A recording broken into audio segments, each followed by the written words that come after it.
चलो स्टार्ट करते हैं यूनिट थर्ड, विषय वस्तु आधारित ज्ञान। इस विषय के अंदर या जो मैथ्स टीचिंग है उसके अंदर जो यूनिट थर्ड है जो कि बहुत ही ज़्यादा इम्पोर्टेंट है और लगभग 25 नंबर 20 या 25 नंबर की वेटेज ये रखता है यूनिट। तो हम बहुत चयनात्मक प्रश्न से यानी एमसीक्यू से स्टार्ट करेंगे और सारे बड़े क्वेश्चन हम इस सीरीज के अंदर करेंगे। ठीक है, तो स्टार्ट करते हैं हम एमसीक्यू के अंदर विषय वस्तु हम। और जो मैंने बुक ले रखी है ये है राजन को सॉल्व करेंगे अपन। ठीक है, राजन जो डीलेट फर्स्ट ईयर की मैथ्स की जो बुक है उसमें यूनिट थर्ड के बारे में बात करेंगे अपन और इसके जो एमसीक्यूज है उनके बारे में बात करेंगे। ठीक है, तो जो एमसीक्यू क्वेश्चन नंबर फर्स्ट है, क्वेश्चन नंबर फर्स्ट के अंदर हम देखेंगे कि मोनू के पास 14 फूल है, उसमें से 8 फूल गेंदे के हैं और बाकी के फूल गुलाब के हैं। तो 14 फूल है, 14 में से 8 गेंदे के हैं, तो गुलाब के फूल कितने बचे? 7 गुलाब के फूल बचे और 7 गुलाब के फूल बचे। तो ये जो है वो क्या है? अंतर की मात्रा है, अंतर की मात्रा के ऊपर है क्वेश्चन। क्वेश्चन नंबर सेकंड के अंदर हमने देखा कि जो मिहिर है, मिहिर ने 13 फरियां लगाई। कितनी लगाई? 13 फरियां मिहिर ने लगाई। ठीक है, और 19 फरियां मिहिर ने लगाई और 19 फरियां जो है वो सुधा ने लगाई। तो इसमें पूछा गया कि कितनी ज्यादा लगाई? तुलना हमने क्या की, यहाँ पे तुलना की कि किसने ज्यादा लगाई। तो हमने देखा कि इसमें और इसमें से 6 ज्यादा लगाई, किसने? सुधा ने। तो हमने क्या की? तुलना की। क्वेश्चन नंबर थर्ड के अंदर हम बात करेंगे तो रोशन के पास 5 रिबिन है। कितने रिबिन है? 5 रिबिन है और रिबिन के जो टुकड़े हैं, 5 रिबिन के टुकड़े हैं, उसमें एक टुकड़े की 5 रिबिन है। ठीक है, 5 रिबिन है, एक टुकड़े की लंबाई है 3 मीटर। तो 5 की कितनी हो गई? 15। तो हमने यहाँ पे क्या किया? गुणा किया या नहीं किया? यानी 3 × 5 क्या हो गई? 15। क्वेश्चन नंबर 4 की बात करते हैं। क्वेश्चन नंबर 4 और 5 एक जैसे हैं, 4 और 5 एक जैसे हैं। दोनों के अंदर जब बात करते हैं अपन, 4 के अंदर का 15 रिबिन है। कितने रिबिन है? 15 रिबिन है। 15 रिबिन और इनको 5 बराबर भागों में, 5 भागों में बांटना है। अब आप एक बात बताओ, 5 भागों में बांटना है तो एक भाग की लंबाई कितनी होगी? तो हम एक कैसे करेंगे? 5 का भाग देंगे तभी तो एक भाग की लंबाई आएगी 3। तो यानी 3 के कितने जोड़े होंगे? 3 के कितने जोड़े होंगे? मैंने क्या बोला? 3 के कितने जोड़े होंगे? 5 जोड़े, 1 2 3 4 5, यानी 3 के समूह बनेंगे। क्या बनेंगे? समूह। तो यहाँ पे जो है वो समूह भाग की श्रेणी में आएगा। ये क्वेश्चन किसकी श्रेणी में? समूह भाग की श्रेणी में आएगा। तो चौथा और पांचवा क्वेश्चन कुछ इसी तरीके से किया जाएगा। चलो आगे चलते हैं। क्वेश्चन नंबर 6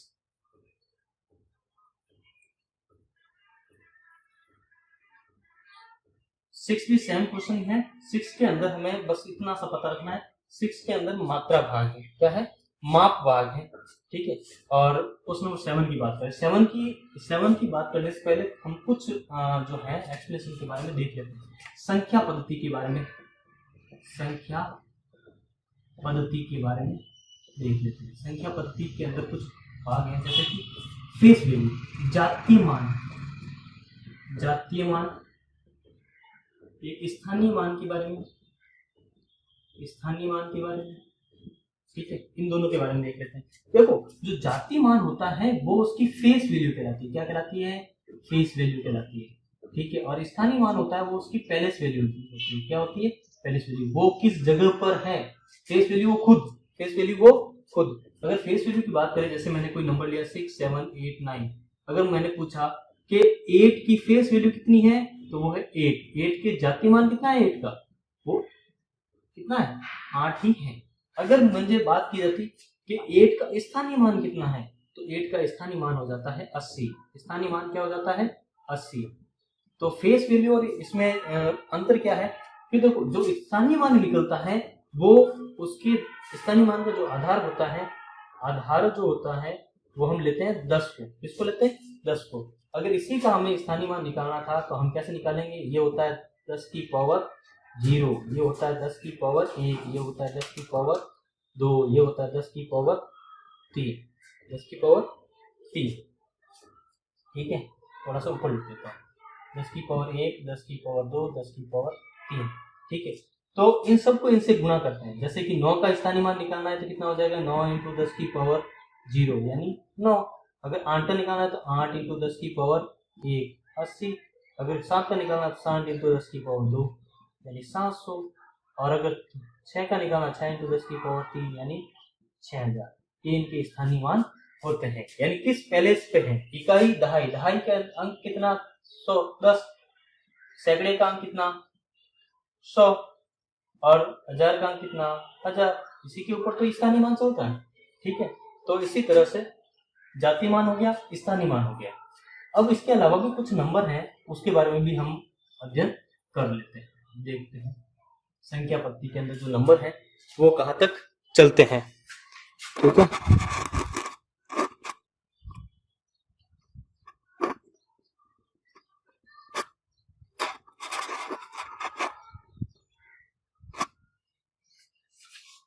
देखो इसके अलावा जो है हमारे पास संख्याएं, उनमें एक है प्राकृत संख्याएं। प्राकृत संख्या एक है, प्राकृत के बाद में पूर्ण संख्याएं, उसके बाद में भाज्य संख्याएं, उसके बाद में अभाज्य संख्या। ठीक है, प्राकृत संख्याओं के बारे में जान लेते हैं। प्राकृत संख्या स्टार्ट होती है 1 से, 1 2 3 4 5 से लेकर अनंत तक। पूर्ण संख्या स्टार्ट होती है जिसके अंदर जीरो भी आ जाता है तो वो हो जाती है पूर्ण संख्याएं। ठीक है, भाज्य संख्या, एक बात ध्यान से सुनना, वो संख्या जो या तो 1 से या स्वयं से, क्या? या तो 1 से या स्वयं से, वापस ध्यान से सुनना, एक वो संख्या है जो एक स्वयं के अलावा अन्य संख्या से भी, एक और स्वयं, एक स्वयं के अलावा अन्य संख्या से भी विभाजित होती हो, विभाजित होती हो, वो कहलाती है भाज्य संख्या। ठीक है, अभाज्य संख्या है जो सिर्फ एक और स्वयं के अलावा किसी अन्य संख्या से, एक और स्वयं से विभाजित होती है, इसके अलावा किसी अन्य संख्या से विभाजित नहीं होती है। उदाहरण देखते हैं अपन 2 का। 2 किससे किससे विभाज्य है? अगर हम 2 का उदाहरण देते हैं, 2 1 से विभाज्य है और 2 से विभाज्य है। एक तो 2 खुद से विभाज्य है, स्वयं से विभाज्य, और एक से विभाज्य। तो ये किसके अंदर आ गया? स्वयं और एक से। देखो, एक से होना चाहिए, स्वयं से होना चाहिए, और अन्य संख्या से भी विभाजित होना चाहिए, जो कि ये नहीं है। तो ये क्या संख्या हो गई? अभाज्य संख्या हो गई। तो 2 कौन सी है? अभाज्य संख्या। अगर पूछे कि सबसे छोटी अभाज्य संख्या कौन सी है, तो वो कौन सी है? 2 है। कौन सी है? 2। इसके आगे चलते हैं अपन। ठीक है, हो गया प्राकृत संख्याएं, पूर्ण संख्याएं, भाज्य संख्याएं और अभाज्य संख्याएं। ठीक है, अभाज्य संख्या होगी। फिर उसके बाद में आता है सम संख्या और विषम संख्या के बारे में। इसके बारे में बहुत ही सिंपल है। जो 2 से भाज्य होती है, किससे? 2 से भाज्य हो जाती है वो सम संख्या, जैसे 2 4 6 8 9, ये 2 से ही भाज्य है, और वो स्वयं संख्या से 2 से। अगर इसका मान करें 1 से भाज्य है और वो स्वयं से भाज्य हो और 2 से भाज्य से भागित होने वाली संख्या। अगर बात करें जैसे 3 है, 5 है, 7 है, तो ये है विषम। कौन सी? विषम। ये कौन सी है? विषम संख्या है। ऐसी संख्या जो 2 से पूरी तरह विभाजित न हो, जो 2 से विभाजित न हो। इसमें हम 2 से सीधा 2 से भागित होने वाली और 2 से विभाजित न होने वाली संख्या है, ये क्या कहलाती है? विषम संख्या। ये क्या कहलाती है? सम संख्या। ठीक है, आगे चलते हैं। सम संख्या होगी, विषम संख्या होगी। इसके अलावा कुछ संख्याएं और हैं जिनके बारे में भी हम पता कर सकते हैं अभी। ठीक है, बहुत सिंपल है, उनके बारे में देख लेते हैं कि कौन सी संख्या है। ठीक है, इनमें हम 2 संख्याओं के बारे में बात करेंगे। एक तो अपरिमेय और एक आएगा परिमेय संख्या। वे संख्या जिन्हें p/q फॉर्म में लिखा जा सकता है और q नॉट इक्वल टू क्या हो? 0 हो। वे संख्याएं जो p/q फॉर्म में नहीं लिखी जा सकती, नहीं लिख सकते। सकते। वे संख्याएं जो किसी फॉर्म में नहीं लिख सकते, पी बटा क्यू के रूप में न लिखा जा सके, नहीं लिख सकते, वो कौन सी होती है? अपरिमेय संख्याएं। जो परिमेय संख्या जो पी बटा क्यू के फॉर्म में लिख सकते हैं, जहाँ पे क्यू ना हो, जीरो न हो, तो वो परिमेय संख्याएं कहलाती हैं। और परिमेय संख्याओं का जो एग्जाम्पल है, हमको एग्जाम्पल क्या दे सकते हैं? जैसे कि 22/7, 7/9, ये क्या हो गई? ये परिमेय संख्याएं हो गई। अगर हम बात करें कि अपरिमेय संख्या, जैसे कि पाई हो गया, √2 हो गया, √3 हो गया, √5 हो गया, ये क्या है? ये अपरिमेय संख्याएं हैं। ये क्या है? अपरिमेय संख्याएं हैं। ठीक है, परिमेय और अपरिमेय पता चल गया आपको?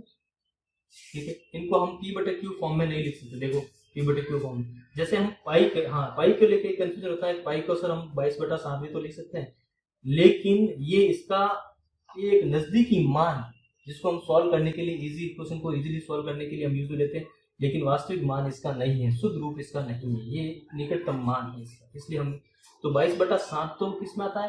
पी बटे क्यू फॉर्म में आता है, इसलिए परिमेय है। ठीक है, और पाई परिमेय नहीं, ये हमेशा ध्यान रखें। परिमेय हो गया, अपरिमेय हो गया।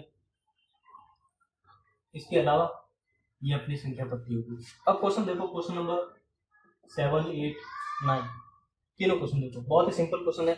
7 के अंदर पूछा गया 1 से 10 के बीच में कितनी परिमेय संख्या है? अरे बहुत सिंपल क्वेश्चन, 2 है, 3 है, 5 है, 7 है, टोटल कितनी हो गई? 4 परिमेय संख्या हो गई। क्वेश्चन नंबर 8 के अंदर पूछा गया है कि प्रथम दो, ये लो सब, प्रथम दो अभाज्य संख्या 2 + 3, इनका वैल्यू कितनी हो गई? इनका योग कितना हो गया? 5 हो गया।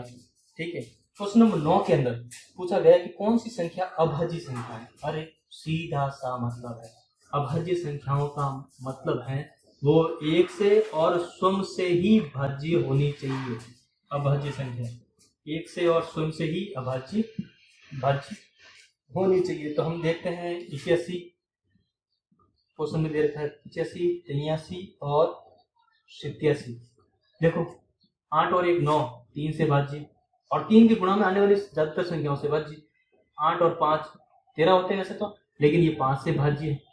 ठीक है, 83, 8 और 3 11 होते हैं, और 8 और 7 15 होते हैं। 15 है, इसका मतलब 3 से भाज्य है 5, और 3 से भाज्य है, और 15 होता है, तो 3 से भाज्य है ये संख्या।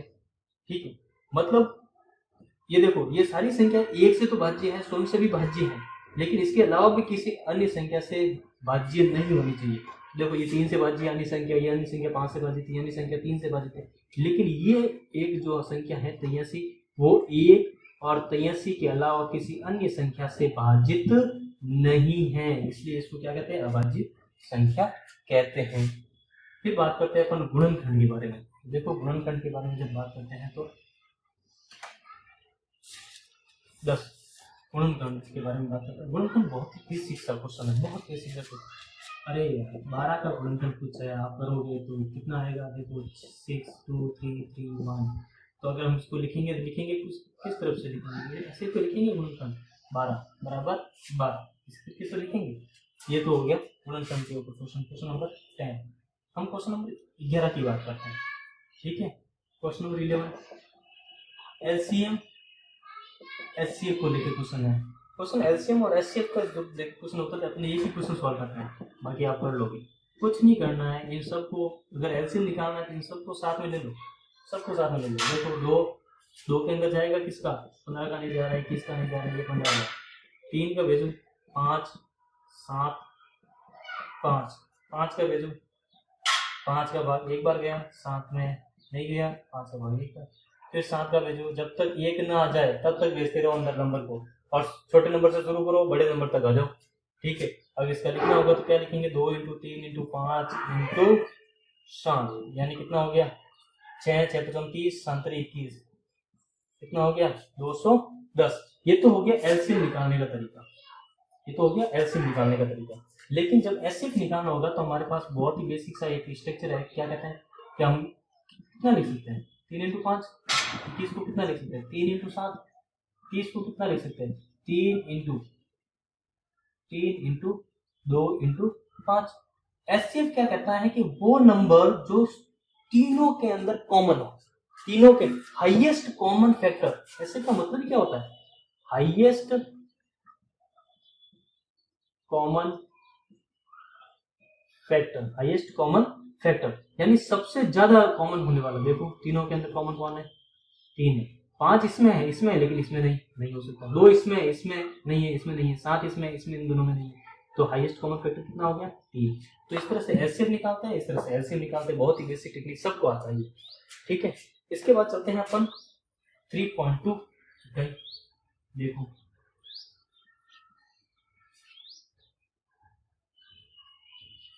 जब बात करते हैं 15, हाँ, अगर किसी दिन का 15 क्वेश्चन कहता है कि मुझे बताओ साइन बताओ, इसके अंदर साइन कौन सा लगेगा। अरे साइन 3 तो साइन है, एक ये और एक ये।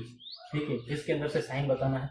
आप मुझे एक चीज बताओ, जब भी मैं कुछ इस तरीके से क्वेश्चन को लिखता हूँ 3 × 5 और 7/9, इन दोनों में से बड़ा कौन है वो देखने के लिए क्या करेंगे। अरे कुछ नहीं, इसके अंदर भाग दे दो। क्या करो, भाग दे दो। ये लो 3/5, इसके ऊपर भी 0 लिख दिया, दोनों के ऊपर 0 लिख के भाग दे दिया, भाग दिया। इसका 6 बार गया, इसका कितनी बार, 6 9 63, 6 9 63 क्या, 7 9 63 और बच गए 7 और 0.7। तो इस तरह से 0.7 और ये 0.6 के आसपास जाएगा दोनों, क्योंकि हमने 0 लिए थे ना ऊपर। ठीक है, तो ये 0.07, ये 0.67, दोनों में से बड़ा कौन है, ये बड़ा है। तो आप मुझे बताओ, अब जब बड़ा ये है, बड़ा फ्रैक्शन कौन सा है, ये वाला फ्रैक्शन बड़ा है, तो साइन कौन सा रहेगा, इस तरह का साइन रहेगा। ठीक है, तो जिस तरफ जो अंक बड़ा है उस तरफ ही खुला वाला मुंह उस तरफ रहेगा, इसका खुला वाला मुंह, और जो बंद वाला मुंह है तिकोना वो छोटे की तरफ रहेगा। अगर मान लो मुझे लिखना हो 1/2 और 2/3, ठीक है, अब इसमें मुझे साइन लगाना है, तो साइन कैसे लगाऊंगा, ऐसे लगाऊंगा। ठीक है, अगर मैंने लिख दिया इसमें साइन में कैसे लगाऊंगा, तो बड़ा अंक कौन सा है, सॉरी ये गलत हो गया, 1 जैसे 1/2 और 4/6। देखो ये तो कितनी बार, 5 बार गया, 0.5 होता है, इसका पॉइंट कितना आ गया, 36, 6। तो बड़ा अंक ये है, तो इसको इस तरीके से करेंगे। ठीक है, बड़ा अंक तो यही है ना, तो इसको इस तरीके से करेंगे 6 बार। और एक चीज और, अगर मान लो मैं छोटी भी ये क्वेश्चन में अगर ऐसे लिखता 7/9 और 3/5, तो अब कौन सा साइन लगता है, तो जितना बड़ा है उसको उसकी तरफ ये ओपन मुंह उस तरफ होगा और ये उस तरफ होगा, जो छोटा अंक। ठीक है, एक तो इसके लिखने का तरीका तो ये है, जहाँ बड़ा अंक होगा उस तरफ ये साइन, जो खुला वाला मुंह है वो इस तरफ, यानी ये जो खुला वाला मुंह है वो जो बिग नंबर है उसकी तरफ, और जो ये नंबर है वो स्मॉल नंबर की तरफ होगा। किसकी तरफ, स्मॉल नंबर की तरफ होगा। ठीक है, इसके अलावा कुछ और चीजें हम देखते हैं। पढ़ा कैसे जाएगा, जैसे कि हमने ये नंबर तो लिख दिया, इसमें पढ़ा कैसे जाएगा, ये देखो कि 3/5 छोटा है, ये है छोटे का साइन, किसका, छोटे का sign, smaller than 3/5 smaller than 7/9, यानी 3/5 छोटा है 7/9 से। अगर ये इसको मैं ऐसे लिखता तो 7/9 बड़ा है 3/5 से, बोलने का तरीका दोनों का। ठीक है, आगे चलते हैं क्वेश्चन नंबर 16 के ऊपर। कौन सा क्वेश्चन, 16 के ऊपर। अब देखो 2 रोटियां हैं 3 बच्चों को बांटनी, 2 रोटियां हैं 3 बच्चों को बांटनी है, कैसे तो बांटेंगे भाई, जितने में से बांटनी है वो नीचे लिखेंगे और ऊपर जितने को बांटनी। जैसे अपने आते हैं कि 10 में से कितने नंबर आए, 3 नंबर, ऐसे आते हैं एग्जाम के अंदर। तो वैसे टोटल कितना है, टोटल हमेशा नीचे आएगा, टोटल हमेशा कहाँ आएगा, नीचे, और उसमें से कितना आना है वो ऊपर आएगा। ठीक है, ये था क्वेश्चन नंबर अपने 16, ये था कितना, क्वेश्चन नंबर 16। क्वेश्चन नंबर 17 के ऊपर चलते हैं। देखो क्वेश्चन नंबर 17 कहता है, अरे बहुत सिंपल क्वेश्चन, देखो इसको ये 1 बार 2 बार 3 बार 4 बार 5 बार 6 बार 7 बार। ठीक है, अब यहाँ पे 0 लिख रखा है, इस यहाँ पे 1 लिख रखा है। ठीक है, सॉरी यहाँ पे 1 लिख रखा है, और यहाँ पे एक चीज लिखी हुई 8। मुझे एक बात बताओ, टोटल मैंने अभी भी एक क्वेश्चन बोला है, टोटल देखो नीचे देखो, टोटल कितना है देखो, एक पोर्शन, दो पोर्शन, तीन पोर्शन, चार पोर्शन, पांच पोर्शन, छह पोर्शन और सात पोर्शन नीचे, टोटल हो गया जीरो और एक के बीच में। फिर एक आया कहाँ पे, कहाँ तक, एक दो तीन चार और पाँच, 5/7 कितना हो गया, 5/7। अगर यहाँ पे होता है कितना होता है, 1/7, यहाँ पे होता है कितना होता है, 2/7, यहाँ पे होता है कितना होता है, 3/7, यहाँ पे होता है कितना होता है, 4/7, यहाँ पे होता तो 5/7, यहाँ पे 6/7, यहाँ पे होता तो 7/7, या जिसका मीनिंग क्या होता है, ये। ठीक है, आगे चलते हैं अपन 18, क्वेश्चन नंबर 18 के ऊपर। क्वेश्चन नंबर 18 बताता है कि किस तरह से एक पोर्शन के अंदर ये भाग छायांकित भाग है, इसका परसेंटेज बताना। अरे टोटल को हम क्या लेंगे, 100% लेंगे, टोटल को कितना लेंगे, 100% लेंगे, या फिर आप ये बताओ, टोटल को 100% लिया तो बताओ कितना भाग, 100 के कितने, 4 भाग हैं, कितने भाग हैं, 4 भाग, तो चौथा भाग कितना, 25% तो होगा, सीधी सी बात है। अगर आप इसको बिन के अंदर लिखना चाहें तो बिन के अंदर बताओ टोटल भाग कितने हैं, 4 है, 4 नीचे, ये कितना भाग है, 1 ऊपर, खत्म। परसेंटेज निकालना, इसका परसेंटेज निकालना, 100 से गुणा करते हैं, 100 से गुणा कर ले लो, 100 से जैसे ही गुणा किया ये लो, कितना आ गया, 25%। ठीक है, तो ये हो गया 18वां क्वेश्चन। उसके बाद में बात करते हैं अपन बिन के बारे में, 19वां question, question number 19 number question की बात करते हैं, तो बिन के बारे में। तो बिन के बारे में एक चीज, हाँ बिन के बारे में मैं एक चीज आपको पूरी पढ़ा ही देता हूँ, बिन है क्या, और बिन के अंदर अपन किस की बात करते हैं। देखो बिन जो है, अपन इनको वैसे तो नॉर्मल 3 भागों में बांट देते हैं। एक तो होता है उचित बिन, प्रॉपर फ्रैक्शन, एक होता है अनुचित बिन, एक होता है मिश्र बिन। ठीक है, अनुचित इसको इम्प्रॉपर कहेंगे और मिश्र को मिक्स्ड,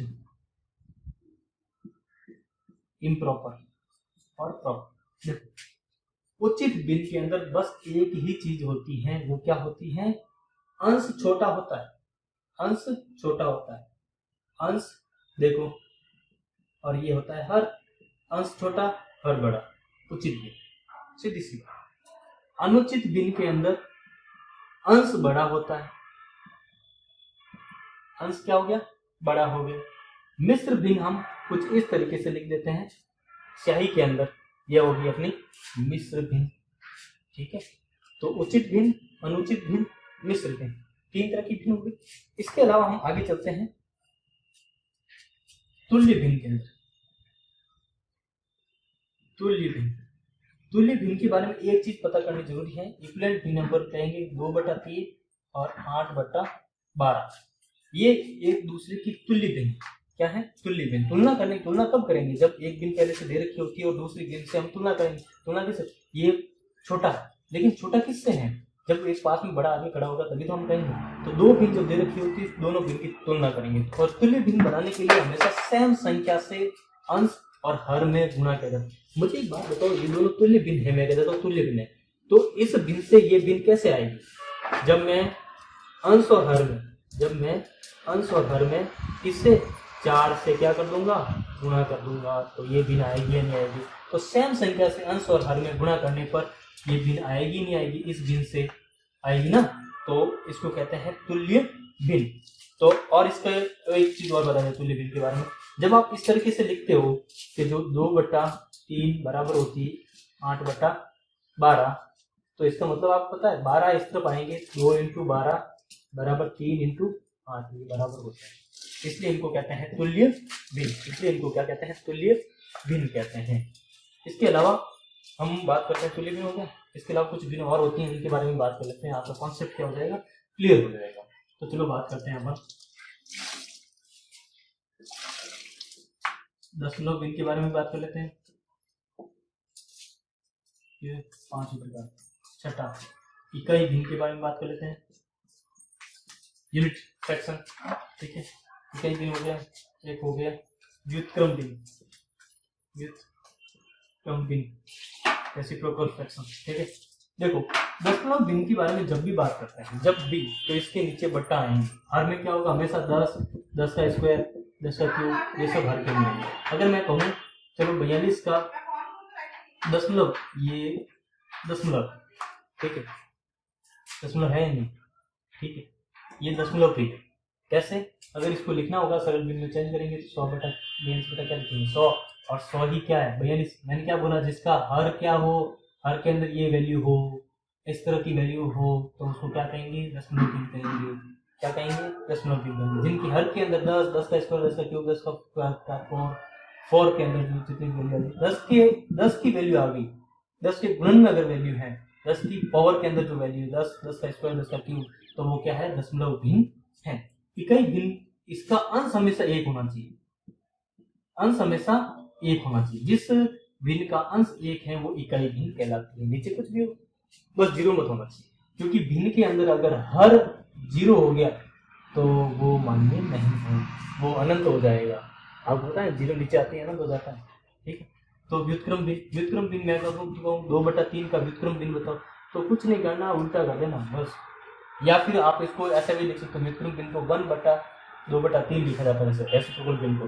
तो जैसे इस भिन्न को हम ऊपर नीचे ऊपर करते हैं तो इस तरह से आ जाता है 3/2, तो ये होगी व्युत्क्रम भिन्न। इकाई भिन्न जिसके अंश एक हो, दशमलव भिन्न जिसके हर में 10, 10 का स्क्वायर, 10 का क्यूब, 10 की घात आगे चलता रहेगा, वैसा ही नंबर होना चाहिए और कोई नंबर दूसरा नहीं होना चाहिए दशमलव भिन्न। तो ये हो गया भिन्न के बारे में। इससे आगे हम भिन्न के सारे क्वेश्चन हो जाएंगे। अब देखो भिन्न के ऊपर क्वेश्चन 19 से लेकर सारे हो जाएंगे इसमें। देखो 19 से तुल्य भिन्न बनाने के लिए बनाते समय अंश और हर में, अरे यार तुल्य भिन्न जैसे मैंने ये लिखा था, अभी लिखा था, तुल्य भिन्न बनाना है ये, इससे ये तुल्य भिन्न बनानी है तो सेम संख्या से अंश और हर में क्या करते हैं, गुणा करते हैं, बस क्वेश्चन सॉल्व। क्वेश्चन नंबर 20 क्या कह रहा है, देखो मिश्र भिन्न का उदाहरण। अरे यार मिश्र भिन्न अभी मैंने बताया है, ये मिश्र भिन्न का उदाहरण है। 21 लॉस 005 को उचित भिन्न में बदलो। अरे जब पॉइंट हटाएंगे तो नीचे क्या आ जाएंगे, 2 जीरो आ जाएंगे। ये देखो दशमलव भिन्न के एक एग्जांपल और, ठीक है, अभी बताया दशमलव भिन्न, ठीक है। फिर बात करते हैं अपन दशमलव भिन्न के बारे में, बात करें अनुचित भिन्न का उदाहरण है। अरे अनुचित भिन्न कौन सी होती है, जिसका अंश बड़ा होता है, और उचित भिन्न कौन सी होती है, जिसका हर बड़ा होता है। जिसका हर बड़ा हो उचित भिन्न, जिसका अंश बड़ा हो अनुचित भिन्न, ठीक है। चलो आगे चलते हैं, 22 हो गया, 23 के ऊपर चलते हैं।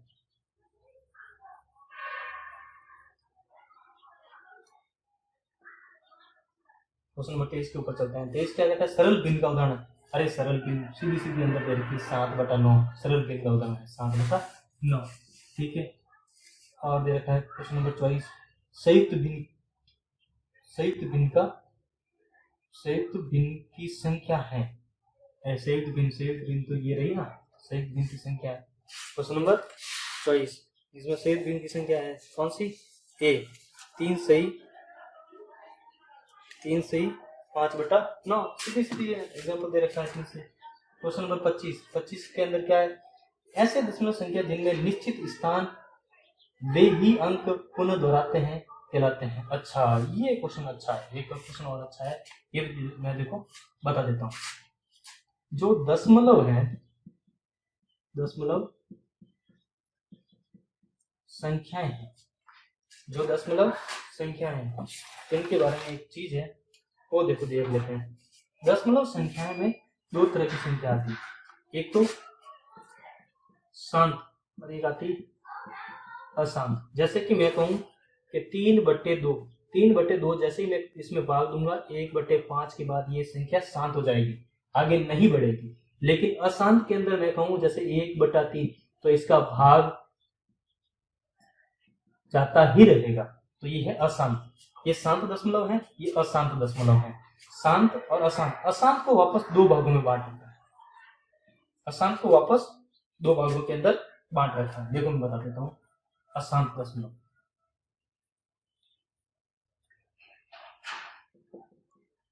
अशांत दशमलव को 2 भागों में बांट रखा है। इसके अंदर बात करें तो एक तो शांत और एक अशांत की। अशांत को वापस 2 तरीके में बांट रखा है, एक तो आवर्ती, एक अनावर्ती में, ठीक है। एक आवर्ती और एक अनावर्ती, यानी दशमलव के बाद अगर संख्या की आवर्ती होती है, जैसे कि 1/3, 1/3 में क्या होता है आपने देखा, 1/3 में दशमलव चलता रहता है और सेम संख्या की आवर्ती होती रहती है, जिसको हम ऐसे भी लिख सकते हैं बार लगाकर। जब आवर्ती होती है तो उसके ऊपर क्या लग जाता है, बार लग जाता है। ठीक है, तो जब सेम संख्या की आवर्ती या सेम नंबर ऑफ ग्रुप की आवर्ती हो तो उसको क्या कहते हैं, आवर्ती, अशांत आवर्ती दशमलव। ठीक है, अनावर्ती में क्या होता है, जैसे कि 22/7 के अंदर जब हम भाग देते हैं, ठीक है, तो ये अलग अलग वैल्यू इसकी चलती रहती है। ठीक है, तो इसमें आवर्ती नहीं होगी, इसमें आवर्ती जैसे कि 3 बार गया 1 बचा 0, 7 एकम 7, 7 एकम 7, फिर 3 बचा 0, 7 चौक 28, फिर 2 बचा 0, फिर 7 दूनी 14, फिर 6 बचा 0। ठीक है, फिर 7 9 56। ठीक है, तो इस तरह से देखो ये चलता जा रहा है, शांत नहीं हो रहा, लेकिन इसमें किसी भी नंबर का रिपीटेशन नहीं है, तो ये अनावर्ती दशमलव संख्या कहलाती है। ठीक, चलो क्वेश्चन करते हैं अपन 27वां। ऐसी दशमलव जो निश्चित स्थान की बात वे ही अंक पुनः दोहराते हैं, तो वो जब देखो पुनः अंक दोहराते हैं तो इसको क्या कहते हैं, आवर्ती, आवर्ती दशमलव संख्या कहलाती है। ठीक है, जैसे कि 1/3 हमने देखा 0.33333 चलता जाता है। ठीक है, आवर्ती। कौन सा क्वेश्चन हो गया, क्वेश्चन नंबर 25। क्वेश्चन नंबर 26 के अंदर देखो अनुचित भिन्न में, अरे यार ये वापस अनुचित भिन्न में, अनुचित भिन्न में क्या होता है, अंश जो है वो हर से क्या होता है, बड़ा होता है।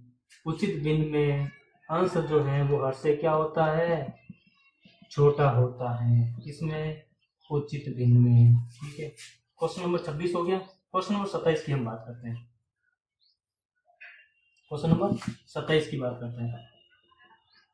देखो क्वेश्चन नंबर 27 की बात करते हैं तो 86 रुपए और 95 पैसे को दशमलव, अरे सीधा सा क्वेश्चन है, बस लिख दिया।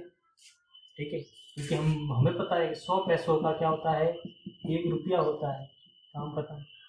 ठीक है, क्वेश्चन नंबर 28 देखो, क्वेश्चन नंबर 28 की बात करें, किलोमीटर दूरी का मान मीटर में होगा। अरे 0.5 किमी को किसमें बदलना है, मीटर में बदलना है। अरे भाई साहब सीधा काम है, क्या कर 2000 से गुणा, कितना हो गया 50 मीटर।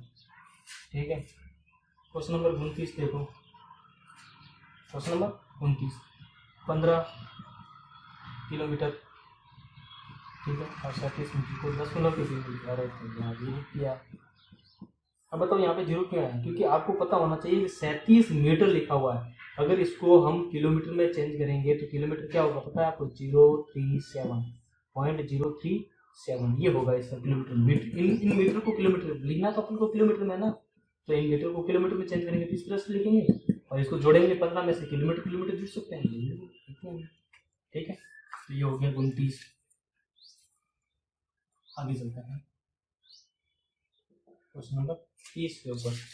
ठीक है, अब देखो 30 हो जाएगा, कुछ नहीं है, बिन को सॉल्व करना है। 3/5 बहुत सिंपल से, 5 एकम 5 प्लस 3 कितने हो गए, 5 एकम 5 प्लस 3 8/5, बहुत सिंपल क्वेश्चन है। ठीक है, और 8/5 इंटू 100 यानी 800/5 क्या करेंगे, एक कितनी बार 0 160%, बस बिन को सरल बिन में चेंज किया, सरल बिन मिश्र बिन को सरल बिन में चेंज किया, सरल बिन से इसको परसेंटेज निकाल दिया, काम खत्म। क्वेश्चन नंबर 21 के अंदर देखो 45% को बिन में लिखना है। अरे यार 45%, जैसे ही प्रतिशत हटाएंगे, प्रतिशत हटाते ही नीचे क्या आ जाएगा, 100 आ जाएगा, काम खत्म। 32 में देखो 12% को साधारण बिन में चेंज करना। अरे यार 12% को साधारण बिन में चेंज करना, प्रतिशत हटाए नीचे क्या आ जाएगा, 100 आ जाएगा। 4 का भाग 4 3 12 और 4 पीछे 25 होगा 100, 3/25, 200 का 25% क्या होगा, अरे 200 का 25%, एक बात बताओ टोटल परसेंट कितना होता है, 100% के ऊपर अपन बात क्वेश्चन करते हैं, 100 का 25 कितना होता है, चौथा भाग है, 200 का चौथा भाग कितना होता है, सीधी सी बात है 50 होता है। अगर आपको ऐसे भी नहीं आता परसेंटेज निकालना है तो 200 का 25%, 25% हटाते ही नीचे क्या आ जाएगा, 100 आ जाएगा, ये 2 0 2 0, 25 गुना 50। ठीक है, ये हो गया 33वां क्वेश्चन। कितना क्वेश्चन, 33वां। 34वां क्वेश्चन देखो, 0.75% को लिखा जाता है। अरे यार 75, इनको प्रतिशत में लिखना, प्रतिशत में लिखना है तो क्या करते हैं भाई साहब, गुणा ही तो करते हैं 100 से। ये 100 से गुणा कर दिया, ये आ जाएगा 75%। अब देखो कुछ चीज़ें ऐसी हैं जो मैं बता देता हूँ। अब सारा क्वेश्चन तो करेंगे नहीं अपन, बहुत छोटे छोटे, ये तो मैं गुणा भाग करना बता देता हूँ आपको बहुत ही सिंपल तरीके से। एक संख्या रूप में बता देता हूँ आपको, ठीक है। एक क्वेश्चन 42 के अंदर थोड़ा सा करेक्शन है, वो देखते हैं। 42 के अंदर जो करेक्शन है तो 4 ml को 4 मिली,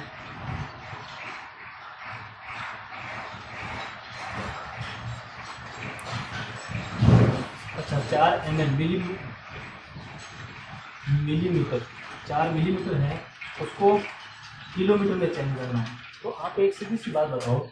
हाँ एक और करेक्शन मैं बता देता हूँ, ये चीज 10 mm बराबर होता है 1 cm, 10 cm बराबर होता है 1 डेसी मीटर, 10 डेसीमीटर बराबर होता है 1 डेकामीटर और 1 मीटर। तो same 1 decimetre, decimetre 1 metre, 10 metre बराबर 1 डेकामीटर, 10 डेकामीटर बराबर 1 हेक्टोमीटर, हेक्टोमीटर और 10 हेक्टोमीटर बराबर 1 किलोमीटर। अब आ जाओ आप, कितने जीरो, 1 किलोमीटर आने तक कितने, 10 10 10 10 10 10, यानी 1 किलोमीटर के अंदर जो है 10 की पावर कितनी, 6 mm होते हैं। 1 किलोमीटर के अंदर 10 की पावर 6 mm होते हैं। तो आप मुझे एक बात बताओ, सीधी सी बात है, सीधी, कोई दूसरी बात नहीं, सीधी सी बात है कि 4 mm को अगर किलोमीटर में चेंज करना है तो भाग किसका दे देंगे, 10 की पावर 6 का भाग दे देंगे, सीधी सी बात है। क्योंकि 1 किलोमीटर 10 की पावर 6 mm होते हैं और इसको mm को इसमें चेंज करना है, किलोमीटर में चेंज करना, 10 की पावर 6 का भाग दे दिए तो 4 इंटू ये पावर कहाँ चली जाएगी, ऊपर, और ऊपर जाते ही क्या आ जाएगा, माइनस में आ जाएगी। 4 इंटू 10 की पावर -6 आ जाएगा इसका आंसर। तो ये भैया इसके क्वेश्चन का आंसर थोड़ा सा करेक्ट कर लेना, बुक में मुझे पता नहीं सही नहीं दिया हुआ, ठीक है। अब आगे करते हैं। और एक चीज, हेक्टर जो होता है, एक हेक्टर, हेक्टर का हेक्टर हेक्टर का एक हमेशा ध्यान रखना, हेक्टर होता है 10 इंटू 10, यानी 10 मीटर इंटू 10 मीटर की बात करें, यानी 100 मीटर स्क्वायर होता है एक हेक्टर, ठीक है। हमेशा इसका ध्यान रखना है, ठीक है। खेतों के अंदर ये हेक्टर पे मैंने इतनी हेक्टर फसल बोई, इतने हेक्टर फसल खराब हो गई, तो मेरी 10 इंटू 10, 10 इंटू 10 की बात करता है। अगर इसमें पूछा गया था 5 हेक्टर की बात की गई थी, 5 हेक्टेयर की बात की गई थी, तो बात किसकी बात हो रही थी, 50। अगर 1 हेक्टर बराबर होता है 10 इंटू 10, तो 5 यानी 100 मीटर स्क्वायर, यानी 5 की बात की तो 500 मीटर स्क्वायर, सीधी सी है, ठीक है। एक चीज और, जब भी आप कोई चीज जोड़ें घटाएं, जैसे कि यहाँ पे एक चीज दे रखी थी, जैसे 48 क्वेश्चन, जब भी आप किसी चीज को, जैसे 4 घंटा, ठीक है, 3 मिनट, 4 घंटे 3 मिनट और 48 सेकेंड मिनट आवर, ठीक है, इसको जोड़ना था 5 घंटा 40 मिनट और 51 सेकेंड से। एक चीज हमेशा करें, अब इनको एक बार जोड़ लें, चलो जोड़ते हैं। इनको जोड़ा कितने हो गए 9, इनको जोड़े कितने हो गए 9, इनको जोड़े कितने हो गए 3, इनको जोड़े कितने हो गए 4, इनको जोड़े कितने हो गए 9। अब आ जाओ, एक बात बताओ, सेकंड वास्तव में होते कितने हैं, 60 ही तो सेकंड होते हैं, इससे ज्यादा कभी सेकंड सुने नहीं, सुने ना, वो मिली सेकंड में चले जाते हैं आगे, ठीक है। तो 60 सेकंड होते हैं, मतलब एक बेस तो 60 का ही होता है, तो 60 से किससे, 60 से कितने ज्यादा है, 39 सेकंड ही बचे। एक जो 60 सेकंड जो हमने यहाँ से निकाला है, इसमें से इसको हम क्या लिख सकते हैं, 60 प्लस 39, ये लिख सकते हैं, ये लिख सकते हैं। ये 60 क्या होता है, 1 मिनट बनता है, क्या बनता है 1 मिनट, वो इसमें जोड़ दो 44 नहीं, तो इसका सही करेक्ट फॉर्मेशन कितना होता है, आप इसको ऐसे यहाँ पे भी कर सकते थे। जैसे ही 6 से ऊपर चला जाता है, जैसे ही 6 से ऊपर चला जाता है, एक इधर हासिल आ जाएगा और यहाँ पे कितने आ जाएंगे, 6 से ऊपर कितना गया था, 9 आया था, तो 3। अब ये देखो 3 और 1 4। इधर जैसे ही 6 से ऊपर चला जाता है इधर ले आओ, और इधर 6 से कितना ऊपर गया वो अंक यहाँ पे। ऐसे भी आप कर सकते थे इसको। ठीक है, तो एक तो ये समय वाला ये इस तरीके से करना है। इसके अलावा एक चीज और है, वो मैं बता देता हूँ आपको।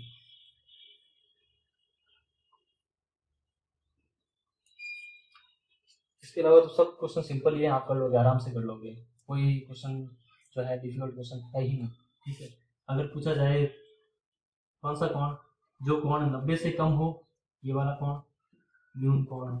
अगर 90 का हो समकोण है, 90 से ज्यादा हो अधिक कोण है। ठीक है, अगर इधर आ जाए सरल कोण है, अगर इधर आ जाए ब्रह्म कोण है। सिंपल सा, न्यून कोण, समकोण, अधिक कोण, सरल कोण, ब्रह्म कोण। सरल कोण जब 180 पे आ जाए, अधिक कोण जब 90 और 180 के बीच में हो। समकोण का मतलब ही 90 डिग्री होता है, और 90 से कम न्यून कोण कहलाता है। ब्रह्म कोण 180 से ज्यादा पे। ठीक है, तो ये है कोण का, आपको पता ही है, बहुत ही सिंपल क्वेश्चन है। बाकी सारे क्वेश्चन हो जाएंगे, एक भी क्वेश्चन ऐसा नहीं है। हाँ, एक क्वेश्चन है 66, इसमें थोड़ा सा गलत दे रखा है, वो मैं बता देता हूँ। 66 के अंदर जो चीज दे रखा है वो क्या दे रखा है, एक एंगल ये दे रखा है, एक एंगल ये दे रखा है। एक बात बताओ, जो सिंपल लाइन होती है उसका सरल कोण, सरल रेखा के ऊपर कोण कितना होता है, 180 होता है। ठीक है, तो इन दोनों कोणों का मान 31 और ये 180 माइनस 31, ये हमेशा सेम होने चाहिए, नहीं होने चाहिए भाई। इनका योग जो है 31 प्लस 180 माइनस 31 बराबर कितना होगा, देखो 31 से 31 चले गए, कितना आना चाहिए, 180 आना चाहिए, सीधी सी बात है। तो आप मुझे ये देखो, चारों जो ऑप्शन दे रखे हैं, एक तो दे रखा है 60, 120, एक दे रखा है 110 और 70, एक दे रखा है 70 और 110, एक दे रखा है 120 और 60। इन सब के अंदर देखो 120 और 60 कितने होते हैं, 170 में कितने होते हैं, देखो ये भी कितने होते हैं, ये भी कितने होते हैं। तो चारों कोण हो सकते हैं ना, जो एंगल ए डी बी, यानी इस एंगल की बात की गई, ये एंगल, और एक एंगल की बात की गई। जब भी एंगल के बीच में जो लिखा जाता है हमेशा उसकी बात की जाती है, क्या है हमेशा एंगल बी डी सी, इसमें भी डी पे एंगल, ये वाला एंगल, इसमें भी डी पे एंगल, ये वाला एंगल, इन दोनों की बात की गई, जो क्या होगा, योग हमेशा 180 होगा। चारों का योग क्या आ रहा है, 180 आ रहा है। इसलिए देख लेना क्वेश्चन क्या पूछा जा रहा है इसके अंदर। ठीक है, और इसके अलावा एक क्वेश्चन मैं आपको और बता देता हूँ।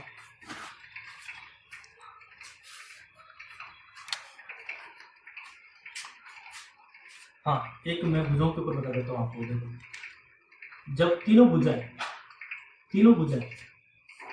अलग अलग हो, क्या हो, अलग अलग हो, भुजाएं जब तीनों अलग हो तो कौन सा, त्रिभुज विषमबाहु। जब दो भुजाएं बराबर हो तो समद्विबाहु, और जब तीनों भुजाएं बराबर हो समबाहु। समबाहु के प्रत्येक कोण भी बराबर होंगे, और प्रत्येक कोण कितने का होगा, 60 का होगा।